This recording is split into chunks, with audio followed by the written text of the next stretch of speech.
I'm John Zombrov, performance coach and physical therapist at the Lifetime Athlete, and this is a member program update for our training tribe. If you're not yet a member of our nationwide online group training and coaching platform and you'd like more information, by all means check out the training tribe menu item at thelifetimeathlete.com, and you just might want to consider joining us for the year. Maybe you've got some exciting goals for 2023 or a New Year's resolution.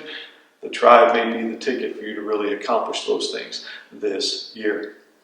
So this update is going to be relatively brief as I can make it, and it's exciting for me because we have 3 new workouts to jump into our second month of our 2-month agility training block, and that's the first week. We're going to have a workout A, B, and C, and all the information, all the directions and instructions are included in the member program document, so you can go through that. But what I'm going to offer up is just some very brief demonstrations of the movements. Now, most of those will be familiar for you guys anyway, but just in case, that's what I'm providing today. So once again, let me wish you a Happy New Year and thanks for joining me today.